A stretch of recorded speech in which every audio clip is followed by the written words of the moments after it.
महाकुंभ केवल एक धार्मिक मेला नहीं, बल्कि भारतीय संस्कृति, अध्यात्म और आस्था का सबसे बड़ा संगम है। इसे महापर्व कहने के कई कारण हैं। उत्तर प्रदेश के प्रयागराज में 4000 हेक्टेयर में होने वाले कुंभ मेले में दुनिया भर से करोड़ों लोग आएंगे, जिसमें सिर्फ जल सुविधा की लागत 40 करोड़ है, जो 25 सेक्टर में 1249 किलोमीटर लंबी पाइपलाइन में लगी है।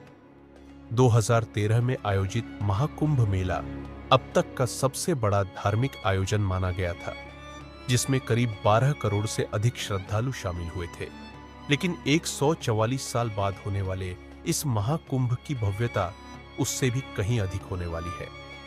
देश विदेश से 40 करोड़ से ज्यादा श्रद्धालुओं के आने की उम्मीद है और इसकी विशालता का अंदाजा इसी बात से लगाया जा सकता है कि इसका अनुमानित बजट 6,382 करोड़ रुपए है। भारतीय अंतरिक्ष एजेंसी इसरो का कहना है कि कुंभ मेला इतना विशाल और भव्य होता है कि अंतरिक्ष से भी देखा जा सकता है।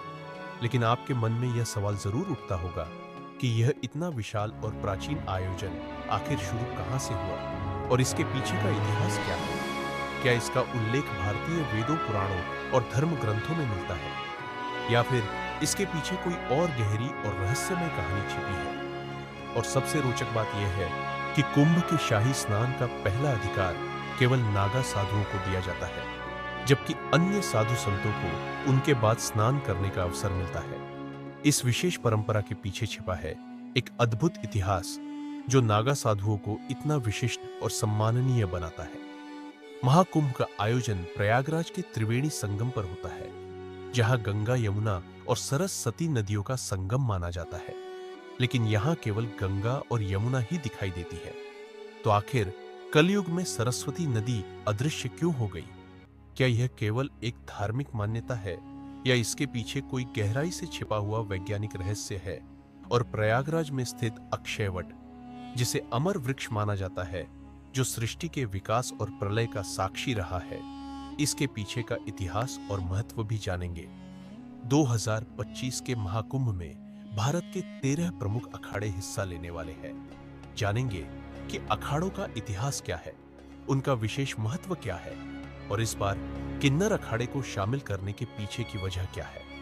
इन सभी सवालों का जवाब और महाकुंभ के अनसुने रहस्यों की परतें इस डॉक्यूमेंट्री में हम आपके सामने खोलेंगे।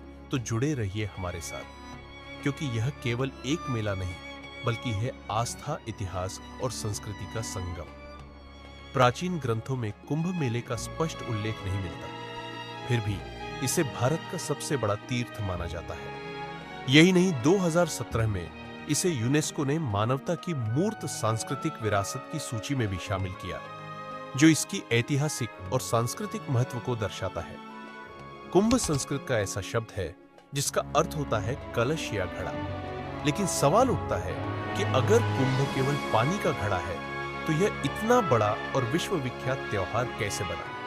आइए इस वीडियो में हम आपको महाकुंभ के आरंभ से लेकर आज तक की पूरी यात्रा के बारे में बताएंगे। कुंभ मेले के इतिहास को समझने के लिए हमें 2 प्रमुख पौराणिक कथाओं को जानना होगा, जो इस पर्व की गहराई और महत्व को उजागर करती है।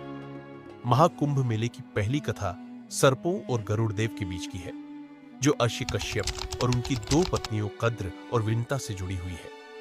कद्र और विंता जो आपस में बहनें थीं और अर्षि कश्यप की पत्नियां भी थीं। एक दिन कद्रु ने अर्षि कश्यप से वरदान मांगा कि उसे 1000 विषैले और शक्तिशाली पुत्र चाहिए। अर्षि कश्यप ने तथास्तु कहा और कद्रु को 1000 अंडे प्राप्त हुए। यह देखकर विंता ने भी वरदान मांगा कि भले ही उसके पुत्र कम हो, लेकिन वे कद्रु के पुत्रों से अधिक शक्तिशाली हो। कश्यप ने उन्हें भी तथास्तु कहा और विनता को 2 बड़े अंडे प्राप्त हुए। समय बीतने के साथ साथ कद्रु के 1000 अंडे फूट गए और उनमें से सांप उत्पन्न हुए, जिन्हें सर्पों की मां माना गया। दूसरी ओर विनता के अंडे नहीं फूट रहे थे और अधीरता में उन्होंने एक अंडा समय से पहले फोड़ दिया। उसमें से एक अधूरा प्राणी निकला, जिसका शरीर कमर तक ही विकसित था।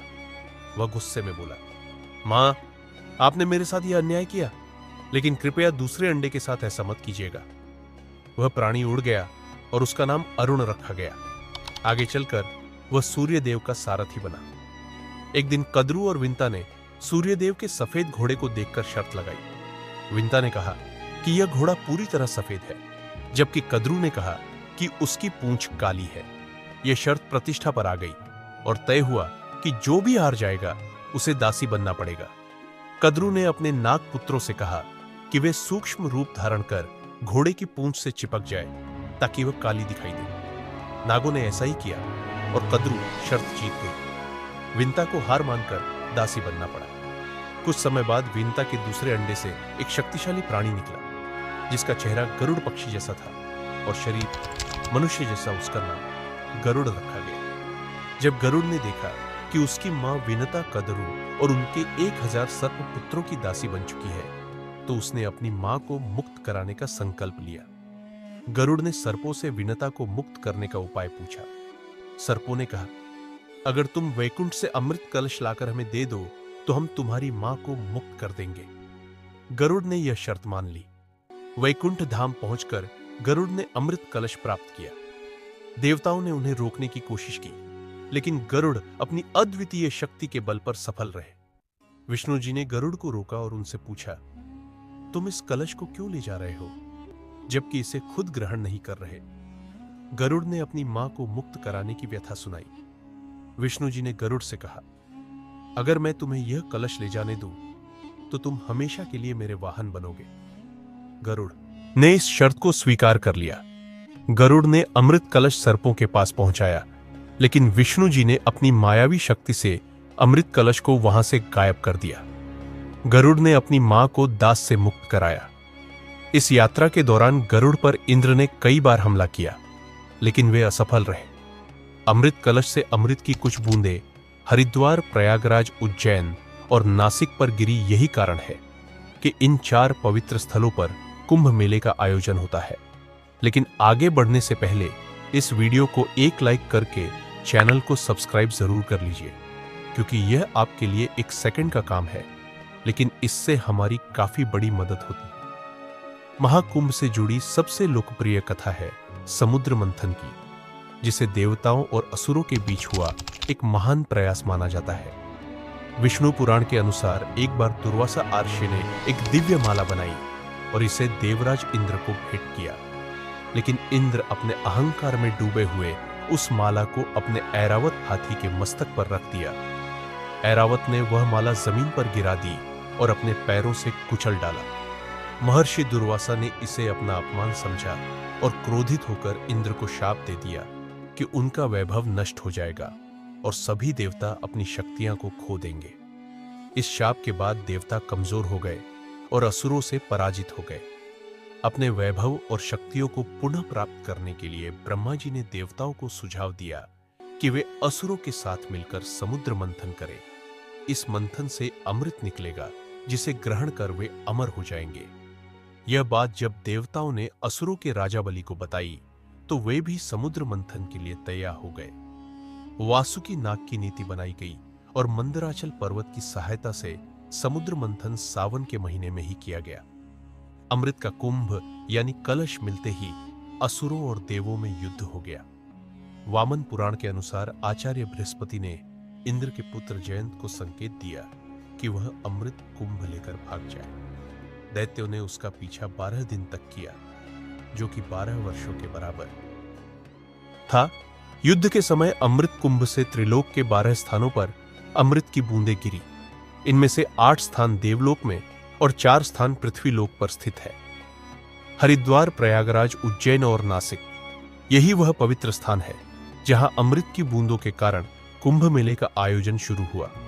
लेकिन कहानी का सबसे अहम हिस्सा अभी बाकी है, जिसे जानना आपके लिए बेहद जरूरी है।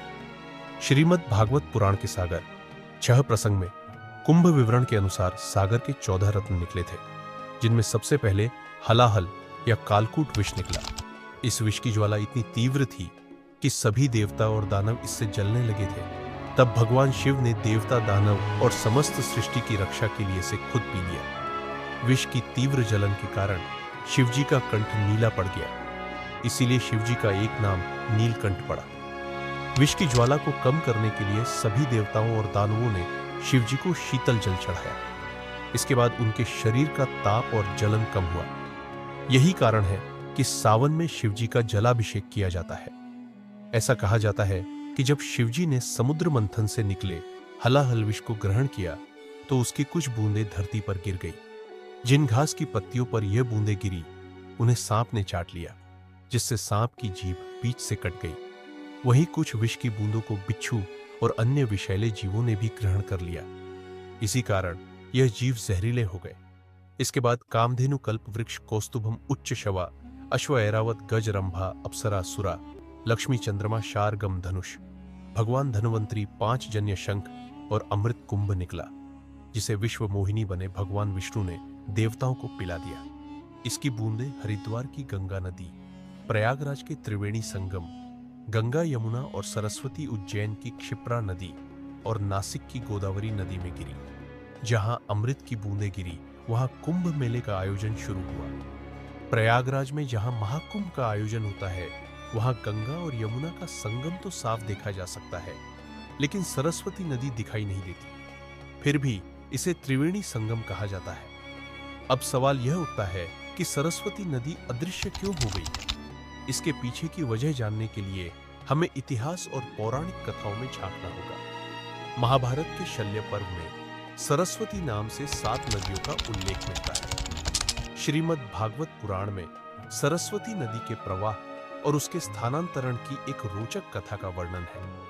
पुराणों के अनुसार प्राचीन काल में सरस्वती नदी स्वर्ण भूमि में बहा करती थी। कालांतर में इस भूमि का नाम स्वर्ण राष्ट्र हो गया और धीरे धीरे यह सौराष्ट्र कहलाने लगा। उस समय सौराष्ट्र का क्षेत्र प्राचीन मारवाड़ तक फैला हुआ था और सरस्वती नदी इसी भूमि से प्रवाहित होती थी। यहाँ नित्य सरस्वती की पूजा और अर्चना होती थी। लेकिन समय के साथ इस प्रदेश के लोग यवनों के संपर्क में आ गए और उनके आचार विचार को अपनाने लगे। इससे दुखी होकर सरस्वती ने ब्रह्मा जी से अनुमति मांगी और मारवाड़ एवं सौराष्ट्र छोड़कर प्रयाग में आकर वास करने लगी। कहा जाता है कि सरस्वती के यहाँ से चले जाने के बाद यह समृद्ध भूमि धीरे धीरे मरुस्थल में बदल गई और यही मरुस्थल आज राजस्थान के नाम से जाना जाता है। हाल ही में जैसलमेर जिले के मोहनगढ़ में बोरवेल की खुदाई के दौरान अचानक पानी का सैलाब बाहर निकल आया।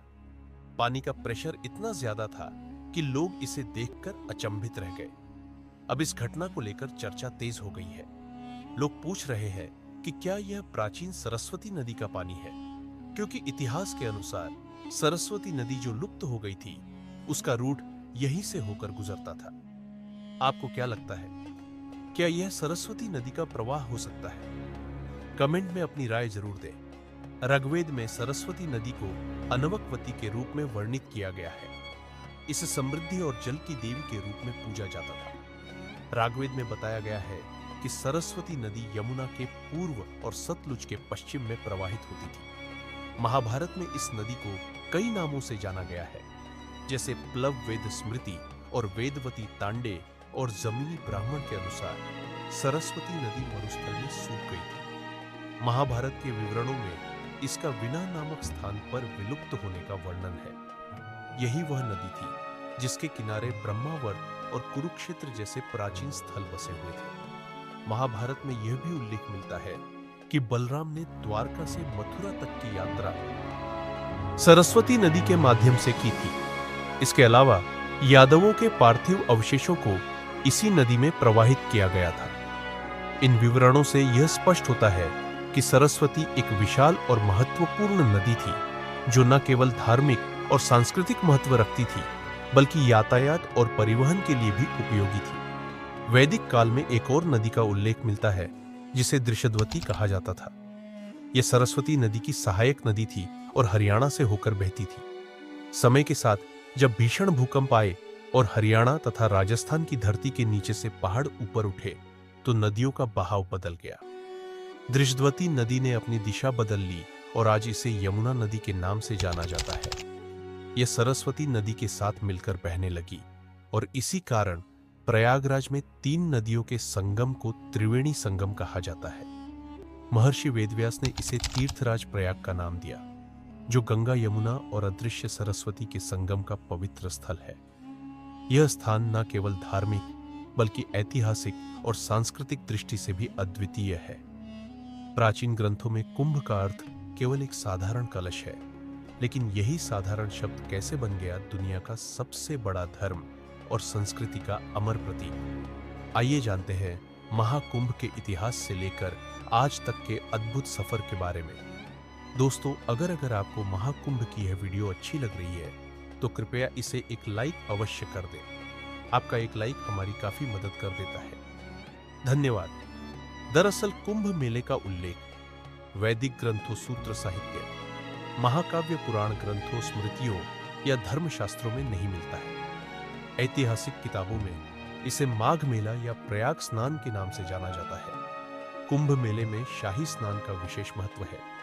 पवित्र नदियों में स्नान करना हिंदू मान्यताओं का अहम हिस्सा है और इसका सबसे पहला उल्लेख ऋग्वेद में नाहन पर्व नाम से मिलता है। इसका वर्णन बौद्ध धर्म के पाली ग्रंथों और महाभारत में भी हुआ है। चीनी यात्री नसांग की यात्रा वृतांत के अनुसार सम्राट हर्षवर्धन ने 644 ईस्वी में माघ मास के अर्ध कुंभ के अवसर पर प्रयागराज में आयोजित पंचवर्षीय धर्म महासभा में भाग लिया। इस सभा में उन्होंने अपना सर्वस्व दान कर दिया। कई सांस्कृतिक विद्वानों का मानना है कि 9वीं सदी में लगभग 850 साल पहले आदि गुरु शंकराचार्य ने हिंदू संस्कृति को सुदृढ़ करने और लोक कल्याण की दृष्टि से कुंभ मेले की परंपरा को प्रारंभ किया। यह मेला भारतीय संस्कृति और धार्मिक आस्था का अद्भुत संगम है। 16वीं शताब्दी में गोस्वामी तुलसीदास जी ने अपनी अमर कृति रामचरितमानस में प्रयागराज में लगने वाले वार्षिक मेले का उल्लेख किया है, जो कुंभ मेले की प्राचीनता और इसकी ऐतिहासिक महत्ता को दर्शाता है। वायु पुराण और नारदीय पुराण में सरस्वती नदी के तट पर स्थित कुंभ और श्री कुंभ तीर्थ का वर्णन मिलता है। वेदों की कई रचनाओं में कुंभ घट और कलश का उल्लेख किया गया है। ऋग्वेद और अथर्ववेद में भी घृत और मधु से भरे कुंभ का संदर्भ मिलता है, जो इसकी प्राचीनता और धार्मिक महत्व को दर्शाता है। इतिहासकार जदुनाथ सरकार के अनुसार सन 1234 ईस्वी में नागा सन्यासियों ने कुंभ के अवसर पर एक निर्णायक विजय प्राप्त की थी। 17वीं शताब्दी के फारसी धार्मिक ग्रंथ दबिस्तान-ए मुजाहिद में भी 1640 ईस्वी में कुंभ के दौरान हुए एक भीषण युद्ध का उल्लेख मिलता है। 16वीं शताब्दी के उत्तरार्ध में लिखे गए तबकात-ए-अकबरी में भी प्रयागराज संगम पर एक वार्षिक स्नान उत्सव का वर्णन किया गया है। इसमें लिखा गया है कि देश के सभी हिस्सों से हिंदुओं के विभिन्न वर्ग स्नान करने के लिए आते हैं, इतनी संख्या में कि जंगल और मैदान भी उन्हें रोक नहीं पाते। यह विवरण इस बात का प्रमाण है कि कुंभ मेला सदियों से आस्था, इतिहास और भारतीय संस्कृति का एक अभिन्न हिस्सा रहा है। ऋग्वेद और अथर्ववेद में कुंभ का उल्लेख कई संदर्भों में मिलता है। कुंभ का अर्थ केवल पानी का घड़ा है, न कि एक त्योहार। उदाहरण के लिए अथर्ववेद में चतुर्कुंभ चतुर्थागदा और पूर्ण कुंभ द्योकार, आहित स्तंभ जैसे वाक्यांश विशेष यज्ञों और ईश्वरीय समय की व्याख्या करते हैं। यह दिखाता है कि कुंभ का उपयोग वैदिक अनुष्ठानों और धार्मिक संदर्भों में किया जाता था। वायु पुराण के अनुसार सरस्वती नदी का तट पूर्वजों को समर्पित श्राद्ध संस्कार के लिए आदर्श स्थान माना गया है। वहीं नारदीय पुराण में इसे कुंभ नामक स्थान बताया गया है, जहां स्नान करने से यज्ञ के समान पुण्य की प्राप्ति होती है। इन पौराणिक ग्रंथों में कुंभ का उल्लेख हमें इसकी प्राचीन धार्मिक और सांस्कृतिक महत्ता को समझने का अवसर देता है। नासिक और उज्जैन में आयोजित होने वाले मेलों को सिंहस्थ कहा जाता है। इसे सिंहस्थ इसलिए कहा जाता है क्योंकि जब बृहस्पति सिंह राशि में होता है और सूर्य तथा चंद्र चंद्रमा की स्थिति मेला आरंभ होने की तिथि को विशेष महत्व प्रदान करती है। सिंह राशि का यह ज्योतिषीय संयोग नासिक और उज्जैन के कुंभ मेले को सिंहस्थ नाम देता है। अब सवाल उठता है कि कुंभ पर्व का स्वरूप एक त्योहार के रूप में कैसे विकसित हुआ। 14वीं शताब्दी के बाद तीर्थ यात्राओं और मेलों का चलन बढ़ा। यहां तक कि 19वीं सदी तक भी कहीं कुंभ मेलों का कोई जिक्र नहीं था। 18,600। तो आइए इसे विस्तार से समझते हैं। कुंभ महोत्सव का आयोजन ज्योतिषीय गणनाओं और विशेष खगोलीय स्थितियों पर आधारित होता है। जब बृहस्पति कुंभ राशि में प्रवेश करते हैं और सूर्य मेष राशि में होता है, तब हरिद्वार में कुंभ महोत्सव आयोजित किया जाता है। प्रयागराज में कुंभ का आयोजन तब होता है जब बृहस्पति वृषभ राशि में और सूर्य तथा चंद्रमा मकर राशि में होते हैं। यह स्थिति आमतौर पर अमावस्या के दिन बनती है। नासिक में गोदावरी नदी के तट पर कुंभ महोत्सव तब होता है जब सूर्य और बृहस्पति सिंह राशि में प्रवेश करते हैं। उज्जैन में कुंभ तब मनाया जाता है जब बृहस्पति सिंह राशि में और सूर्य मेष राशि में होता है। महाकुंभ का आयोजन हर 12 साल में होता है। वेदों में बताए गए खगोल विज्ञान के अनुसार ब्रह्मांडी ऊर्जा का एक चक्र हर 12 साल में विशेष रूप से सक्रिय होता है। बृहस्पति और सूर्य की इन विशिष्ट खगोलीय स्थितियों के दौरान यह ऊर्जा पृथ्वी के कुछ खास स्थानों पर केंद्रित होती है। यही कारण है कि कुंभ महोत्सव धार्मिक और आध्यात्मिक दृष्टि से इतना महत्वपूर्ण है। कुंभ मेला दुनिया के सबसे बड़े धार्मिक आयोजनों में से एक है। इसकी भव्यता और विशालता ऐसी है कि इसे अंतरिक्ष से भी देखा जा सकता है। साल 2019 में भारतीय अंतरिक्ष अनुसंधान संगठन यानी इसरो ने अपने कार्टोसैट 2 उपग्रह के जरिए कुंभ मेले की तस्वीरें खींची थी। इन अद्भुत तस्वीरों में त्रिवेणी संगम की पवित्रता और नया यमुना पुल की सुंदरता साफ साफ दिखाई दे रही थी। यह नजारा न केवल आस्था का प्रतीक है, बल्कि यह भारत की संस्कृति और धार्मिक एकता की एक झलक भी दिखाता है। महाकुंभ में स्नान का क्रम बहुत पवित्र और अनुशासित होता है। सबसे पहले नागा साधु स्नान करते हैं, फिर संत समाज और उसके बाद गृहस्थ लोग संगम में स्नान करते हैं। नागा साधु भारतीय आध्यात्मिकता और संस्कृति का एक रहस्यमय और रोचक पहलू है। उनके बारे में जानना हमारी प्राचीन परंपराओं और अध्यात्म को समझने के लिए बेहद जरूरी है। भस्म से रमा, नग्न शरीर, लंबी जटाएं, हाथ में कमंडल लिए नागा साधु, जिनकी उपस्थिति अपने आप में एक रहस्य है। ये साधु अपना और अपने परिवार का पिंडदान स्वयं करते हैं, जिसे बीजवान कहा जाता है। आम दिनों में यह कहाँ रहते हैं, क्या खाते हैं, यह कोई नहीं जानता, परंतु कुंभ के शाही स्नान में यह मोक्ष प्राप्त के लिए डुबकी लगाते हैं, जो कि उनका जीवन का एकमात्र लक्ष्य है। सदियों से भारतीय संस्कृति और धर्म पर संकट के बादल मंडराते आए हैं। 14वीं से 16वीं शताब्दी का समय, जब मुगल आक्रमणकारी भारत की संस्कृति और धर्म पर वार कर रहे थे, धर्म खतरे में था। उस समय नागा साधुओं ने धर्म और संस्कृति की रक्षा में अहम भूमिका निभाई। यह साधु केवल शास्त्र ही नहीं, शस्त्र विद्या में भी निपुण थे और धर्म की रक्षा के लिए अपना जीवन तक न्योछावर करने को तैयार रहते थे। 18वीं शताब्दी में अहमद शाह अब्दाली, जिसे अहमद शाह दुर्रानी के नाम से भी जाना जाता है, ने भारत पर कई बार आक्रमण किया।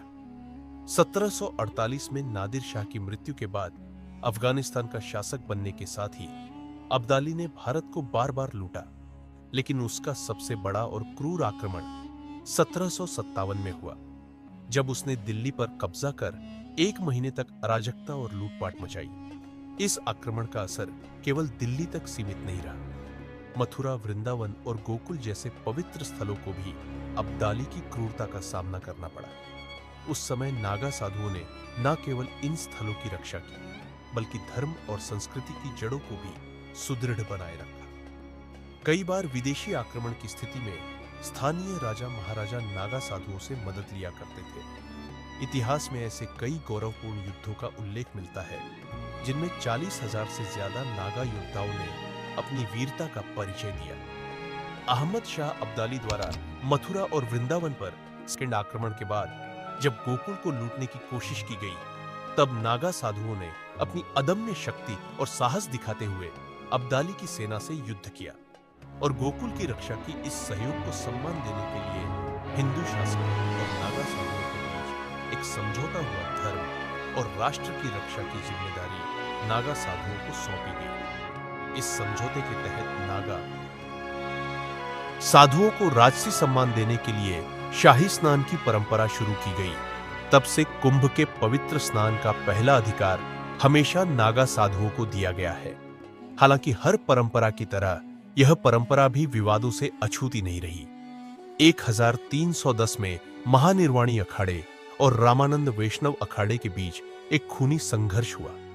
वहीं 1760 में शैव और वैष्णव साधुओं के बीच शाही स्नान को लेकर भयंकर लड़ाई छिड़ गई। इन विवादों को रोकने के लिए अंग्रेजों ने अखाड़ों के स्नान का क्रम तय किया। यह अनुशासन आज भी कुंभ मेले की परंपरा का हिस्सा है। इसीलिए महाकुंभ में सबसे पहले नागा साधु शाही स्नान करते हैं। नागा साधुओं के बाद दूसरे क्रम पर संत समाज संगम में स्नान करता है और संत समाज के स्नान के बाद ही गृहस्थ लोग पवित्र संगम में स्नान के लिए उतरते हैं। यह नागा साधु एक विशेष सैन्य पंथ का हिस्सा है। उनके पास त्रिशूल, तलवार, शंख और चिलम जैसी वस्तुएं होती है जो उनके सैन्य दर्जे और परंपरा को दर्शाती है। नागा साधु अपने आप में एक चलती फिरती सेना की तरह होते हैं जो अपने इष्ट देव भगवान शिव के प्रति अगाध भक्ति और समर्पण रखते हैं। नागा साधुओं की दीक्षा प्रक्रिया केवल कुंभ के दौरान प्रयागराज, हरिद्वार, नासिक और उज्जैन में होती है। दीक्षा के स्थान के आधार पर इन्हें अलग अलग नाम दिए गए हैं। प्रयागराज के नागा उज्जैन के खूनी नागा, हरिद्वार के बर्फानी नागा और नासिक के खिचड़िया नागा।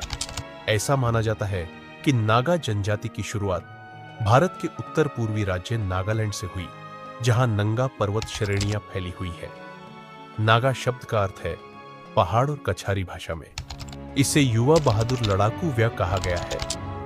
बात करते हैं महाकुंभ के अखाड़ों के इतिहास और शंकराचार्य के योगदान की। कुछ विद्वानों का मानना है कि नागा सन्यासियों के अखाड़े आदि शंकराचार्य के पहले भी मौजूद थे।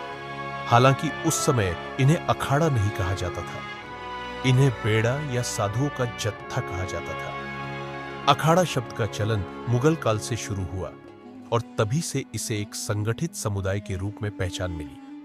अखाड़ों को समझने के लिए हमें आदि शंकराचार्य के योगदान को जानना होगा, क्योंकि उन्होंने ही अखाड़ों की स्थापना का विचार प्रस्तुत किया था। 7वीं शताब्दी में विदेशी आक्रमणकारी भारत की समृद्धि से आकर्षित होकर यहां आते थे। कुछ धन संपत्ति लूटकर चले जाते तो कुछ भारत की आध्यात्मिक आभा से प्रभावित होकर यहीं बस जाते। लेकिन इस दौरान भारत की शांति व्यवस्था और सनातन धर्म कमजोर पड़ने लगा। धर्मशास्त्रों और ईश्वर पर तर्क होने लगे और शास्त्रों को चुनौती दी जाने लगी। ऐसे समय में आदिगुरु शंकराचार्य ने धर्म को एक नई दिशा देने और भारत को एकता के सूत्र में बांधने का बीड़ा उठाया। उन्होंने 4 दिशाओं में 4 पीठों की स्थापना की। पूर्व में गोवर्धन पीठ, उत्तर में शारदा पीठ, पश्चिम में द्वारिका पीठ और दक्षिण में ज्योतिर्मठ पीठ। इन पीठों ने भारत की आध्यात्मिक और सांस्कृतिक धारा को जीवित रखने का कार्य किया। शंकराचार्य ने समझाया कि भौगोलिक चाहे कितनी भी हो, सनातन धर्म की नींव एक ही है। बहुत कम उम्र में ही उन्होंने वेद, उपनिषद और शास्त्रों का गहन अध्ययन कर लिया था। उनकी दृष्टि में सनातन धर्म केवल पूजा पाठ तक सीमित नहीं था, बल्कि यह जीवन जीने का एक मार्ग था। उन्होंने देखा कि धर्म का मूल उद्देश्य आत्मा का परमात्मा से मिलन है, जो समय के साथ खोता जा रहा था। शंकराचार्य ने अद्वैत वेदांत का संदेश दिया। ब्रह्म सत्यम जगन मिथ्या जीवो ब्रह्म ना परः। इसका अर्थ है केवल ब्रह्म सत्य है, यह संसार माया है और जीवात्मा स्वयं ब्रह्म है। उनका उद्देश्य साधुओं के विभिन्न संघों को एकजुट करना, सनातन धर्म को मानने वालों को संगठित करना और एक साझा लक्ष्य के लिए प्रेरित करना था। इसी सोच के परिणाम स्वरूप अखाड़ों की परंपरा 14वीं से 16वीं सदी के बीच शुरू हुई। अब बात करते हैं अखाड़ों की। अखाड़ा का अर्थ है एक ऐसा समुदाय जो धार्मिक, आध्यात्मिक और सामाजिक कार्यों में सक्रिय होता है। यह अखाड़े सनातन धर्म के संतों और सन्यासियों के संगठन है, जिनका उद्देश्य वेद, उपनिषद और धार्मिक अनुशासन का पालन करते हुए धर्म और संस्कृति का संवर्धन करना है। अखाड़ों का संचालन एक 5 सदस्य समिति करती है, जिसमें ब्रह्मा, विष्णु, शिव, गणेश और शक्ति के प्रतीक शामिल होते हैं। यह परंपरा धर्म और संस्कृति को संगठित रूप में बनाए रखने का माध्यम है। महाकुंभ मेला हिंदू धर्म में अत्यधिक महत्व रखता है, जिसमें भारत के अलग अलग अखाड़े शक्ति प्रदर्शन, धार्मिक चिंतन और भक्ति का अनुष्ठान करते हैं। महाकुंभ में 13 प्रमुख अखाड़े होते हैं, जिन्हें मुख्य रूप से 3 श्रेणियों में बांटा गया है। पहला है शैव अखाड़ा, जो भगवान शिव की उपासना करने वाले सन्यासियों का समुदाय है। इनमें शामिल है जूना अखाड़ा, निरंजनी अखाड़ा, महानिर्वाणी अखाड़ा, अटल अखाड़ा, आनंद अखाड़ा, आवाहन अखाड़ा और अग्नि अखाड़ा।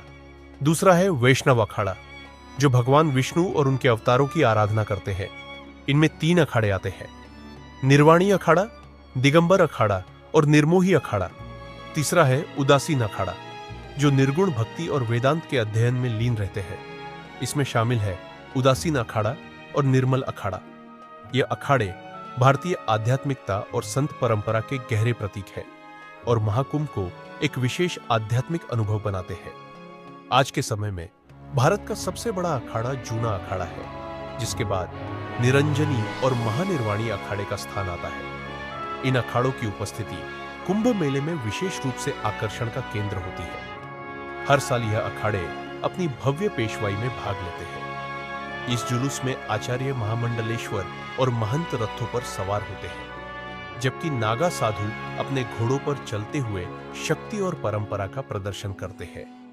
पेशवाई का अर्थ होता है आश्रम से मेला क्षेत्र में अखाड़ों का प्रवेश, और यह कुंभ मेले के शुभारंभ का प्रतीक होता है। हालांकि इस बार कुंभ मेले में दोनों अनुष्ठान यथावत रहेंगे, लेकिन इनके नाम बदल दिए गए हैं। अब शाही स्नान को राजसी स्नान या कुंभ अमृत स्नान के नाम से जाना जाएगा और पेशवाई का नया नाम कुंभ मेला छावनी प्रवेश यात्रा रखा गया है। इन परिवर्तनों के साथ कुंभ मेले की परंपराएं अपनी आधुनिक पहचान और गरिमा को बनाए रखते हुए जारी रहेंगी। 2015 में पहली बार किन्नर समुदाय ने कुंभ में हिस्सा लिया और अब 2025 में लक्ष्मी नारायण अखाड़े के नेतृत्व में किन्नर समुदाय महाकुंभ का हिस्सा बनेगा। यह कदम महाकुंभ के आह्वान का प्रतीक है, समानता का संदेश जहां कोई भेदभाव नहीं होता। इस पहल का उद्देश्य उन किन्नरों को धर्म और समाज से जोड़ना है जिन्हें अक्सर तिरस्कार भरी नजरों से देखा जाता है। महाकुंभ 2025 में अर्धनारीश्वर धाम के नाम से एक शिविर लगाया जाएगा, जो किन्नर समुदाय के लिए धार्मिक आस्था और सम्मान का केंद्र बनेगा। कुंभ के दौरान अखाड़ों की प्रमुख गतिविधि शाही स्नान होती है। ऐसा माना जाता है कि इस पवित्र स्नान से मनुष्य के सारे पाप धुल जाते हैं और उसे मोक्ष की प्राप्ति होती है। महाकुंभ 2025 एक ऐसा धार्मिक और आध्यात्मिक अनुभव होगा जिसे शब्दों में बयान करना मुश्किल है। इस आयोजन की शुरुआत 13 जनवरी को पौष पूर्णिमा से होगी। इसके बाद मकर संक्रांति मौनी अमावस्या, बसंत पंचमी माघी पूर्णिमा और महाशिवरात्रि जैसे पवित्र पर्व 45 दिनों के अंतराल में मनाए जाएंगे। इस महायज्ञ में करीब 40 करोड़ श्रद्धालुओं के शामिल होने की संभावना है। गंगा की पवित्र धाराओं के बीच गूंजते जयकारों की आवाजें, सोने चांदी से सजी चमचमाती पालकियां और आकाश में उठती धुएं की लकीरें, ऐसा अद्भुत दृश्य केवल महाकुंभ में देखने को मिलता है। सुबह के 4 बजे से ही गंगा की लहरें और ठंडी हवाएं मानो खुद देवताओं के स्वागत का इंतजार कर रही हो। शरीर पर भभूत हाथों में पारंपरिक अस्त्र शस्त्र और आंखों में अनंत भक्ति का तेज लिए सबसे पहले नागा साधु घाट की ओर बढ़ते हैं और शाही स्नान का शुभारंभ करते हैं। उनके बाद ही अन्य श्रद्धालु को स्नान की अनुमति मिलती है। अब बात करते हैं उस अक्षय वट की, जिसे अमर वृक्ष भी कहा जाता है। पौराणिक कथाओं के अनुसार प्रयाग में स्नान के बाद जब तक अक्षय वट का पूजन एवं दर्शन नहीं किया जाता, तब तक पूर्ण लाभ नहीं मिलता। यह दिव्य वृक्ष प्रयागराज के मुगल सम्राट अकबर के किले के अंदर पातालपुरी मंदिर में स्थित है और इसे सबसे प्राचीन मंदिरों में से एक माना जाता है। अक्षयवट का उल्लेख पुराणों में भी मिलता है। यह सृष्टि के विकास और प्रलय का साक्षी रहा है। इसके नाम से ही स्पष्ट है कि इसका कभी नाश नहीं होता। मान्यता है कि माता सीता ने इसे आशीर्वाद दिया था कि प्रलय के समय जब सब कुछ नष्ट हो जाएगा, तब भी यह वृक्ष हरा भरा रहेगा। कहा जाता है कि बाल रूप में श्री कृष्ण इसी वट वृक्ष पर विराजमान हुए थे। बाल मुकुंद रूप में श्री हरि इस पवित्र वृक्ष के पत्ते पर शयन करते हैं। इसका उल्लेख कालिदास के रघुवंश और चीनी यात्री वेणसांग के यात्रा विवरण में भी मिलता है। शालिग्राम श्रीवास्तव की पुस्तक प्रयाग प्रदीप में भी अक्षयवट का जिक्र है ना। सांग ने अपने विवरण में लिखा कि प्रयागराज में एक देव मंदिर स्थित है, जिसके आंगन में एक विशाल वट वृक्ष है, जिसकी शाखाएं और पत्तियां दूर दूर तक फैली हुई है। पौराणिक और ऐतिहासिक प्रमाणों के अनुसार मोक्ष प्राप्ति के लिए श्रद्धालु इस वट की ऊंची डालों से कूद जाया करते थे, लेकिन मुगल शासकों ने इस परंपरा को खत्म कर दिया और आम तीर्थ यात्रियों के लिए भी अक्षय वट के दर्शन पर प्रतिबंध लगा दिया। ऐसा भी कहा जाता है कि यहाँ ब्रह्मा जी द्वारा स्थापित शूलटनकेश्वर शिवलिंग भी है, जिस पर अकबर की पत्नी जोधाबाई जलाभिषेक करती थी। यह भी मान्यता है कि अक्षय वट के नीचे से अदृश्य सरस्वती नदी बहती है। संगम स्नान के बाद अक्षय वट का दर्शन और पूजन करने से वंश वृद्धि से लेकर धन धान्य की संपूर्णता तक की मनोकामनाएं पूरी होती है। दोस्तों, अगर आपको महाकुंभ की यह डॉक्यूमेंट्री अच्छी लग रही है तो कृपया अपना अनुभव कमेंट में जरूर बताइए और हमारे चैनल को सब्सक्राइब करना ना भूलें। इससे हमारी टीम को काफी मदद मिलती है और हमें ऐसे ही बेहतरीन कंटेंट आपके लिए लाने की प्रेरणा मिलती है। महाकुंभ के गौरवशाली इतिहास में एक विशेष घटना 1954 में घटित हुई, जब भारत के पहले राष्ट्रपति डॉक्टर राजेंद्र प्रसाद ने प्रयागराज में कुंभ मेला के दौरान कल्पवास किया। उनके लिए विशेष रूप से किले की छत पर एक कैंप स्थापित किया गया, जिसे आज प्रेसिडेंट व्यू के नाम से जाना जाता है। तो आपके मन में सवाल जरूर उठता होगा कि कल्पवास क्या होता है और कुंभ मेले में इसका इतना महत्व क्यों है। आइए जानते हैं इसके बारे में। धार्मिक मान्यताओं के अनुसार जब सूर्य मकर राशि में प्रवेश करते हैं तो प्रयागराज में शुरू होने वाले कल्पवास में एक कल्प का पुण्य मिलता है। शास्त्रों के अनुसार कल्प का अर्थ है ब्रह्मा जी का। एक दिन रामचरितमानस और महाभारत जैसे कई ग्रंथों में कल्पवास का महत्व वर्णित है। कल्पवास एक कठिन साधना है। इसके दौरान व्यक्ति को अपनी इच्छाओं पर नियंत्रण रखना पड़ता है। 1 माह तक चलने वाले कल्पवास के दौरान कल्पवासी को जमीन पर सोना होता है। उन्हें एक समय का आहार या निराहार रहना तक जारी रखना होता है। इस दौरान साफ सुथरे पीले और सफेद कपड़े पहनने का विशेष महत्व है। कल्पवास के पहले दिन कल्पवासी अपने टेंट के पास जौ के बीज बोते हैं और एक तुलसी का पौधा लगाते हैं। महीने भर में जौ के छोटे छोटे पौधे उगाते हैं, जिन्हें जाते समय गंगा जी में प्रवाहित किया जाता है। साथ ही तुलसी के पौधे को रोज गंगा जल से सींचा जाता है। ऐसा माना जाता है कि कल्पवास करने वाला व्यक्ति अगले जन्म में राजा के रूप में जन्म लेता है। साथ ही मोक्ष का संकल्प लेकर कल्पवास करने वालों को मोक्ष की प्राप्ति होती है। महाकुंभ 2025 आस्था, परंपरा और भक्ति का यह महासंगम एक बार फिर इतिहास रचने वाला है। अब जानते हैं कुंभ कितने प्रकार के होते हैं और इसका आयोजन किस आधार पर किया जाता है। सबसे पहले आता है महाकुंभ मेला। समस्त कुंभ मेलों में सबसे श्रेष्ठ है महाकुंभ। इसकी सबसे बड़ी खासियत यह है कि यह मेला 2 शताब्दियों में केवल एक बार आयोजित होता है।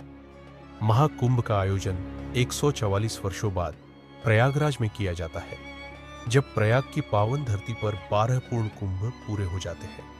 तब त्रिवेणी के तट पर महाकुंभ का भव्य आयोजन होता है। दूसरा है पूर्ण कुंभ मेला। पूर्ण कुंभ मेला हर 12 साल में एक बार आयोजित होता है। यह भारत के 4 पवित्र स्थानों प्रयागराज, हरिद्वार, नासिक और उज्जैन में मनाया जाता है।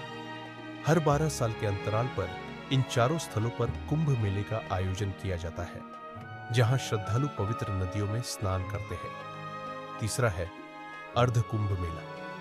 कुंभ मेले के विपरीत अर्ध कुंभ हर 6 साल के बाद मनाया जाता है। इसका आयोजन केवल 2 स्थानों प्रयागराज और हरिद्वार में होता है। अर्ध का अर्थ होता है आधा, इसलिए इसे कुंभ मेले के बीच के आयोजन के रूप में देखा जाता है। और आखिरी है कुंभ मेला। कुंभ मेले का आयोजन भारत के 4 प्रमुख स्थलों पर होता है: हरिद्वार, नासिक, उज्जैन और प्रयागराज। इस दौरान श्रद्धालु गंगा, गोदावरी और क्षिप्रा नदियों में आस्था की डुबकी लगाते हैं। प्रयागराज में संगम में स्नान का विशेष महत्व होता है। तो यह था कुंभ के प्रकारों और उनके आयोजन का संपूर्ण विवरण। आपके मन में यह सवाल जरूर उठता होगा कि कुंभ पर अरबों रुपए खर्च करने पर आखिर सरकार को क्या मिलता है।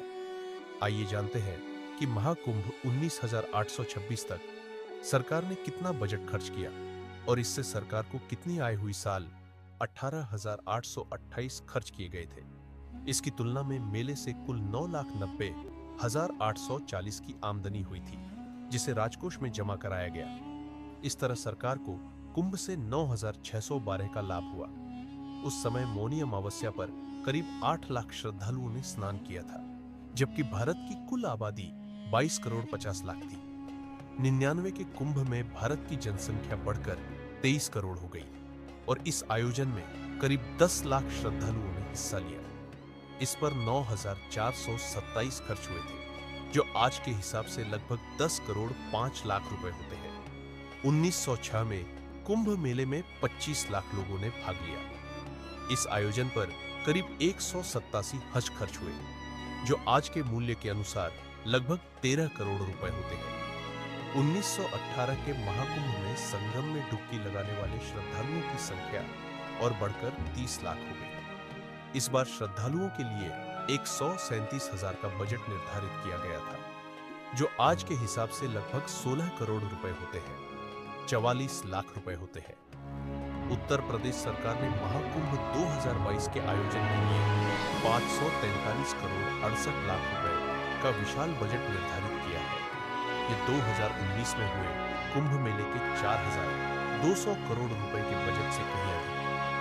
उत्तर प्रदेश सरकार के आर्थिक सलाहकार केवी राजू का दावा है कि महाकुंभ 20 में करीब 45 करोड़ श्रद्धालुओं की अपेक्षित भीड़ के साथ इस आयोजन से कम 2 लाख करोड़ रुपए की रेवेन्यू जनरेट हो सकती है। महाकुंभ मेले में इस बार बड़ी संख्या में विदेशी नागरिक भी हिस्सा ले रहे हैं। राज्य सरकार के पर्यटन विभाग ने इन मेहमानों के ठहरने और उनकी सुविधा का विशेष ध्यान रखा है। इसके लिए कई टूरिज्म पैकेज तैयार किए गए हैं।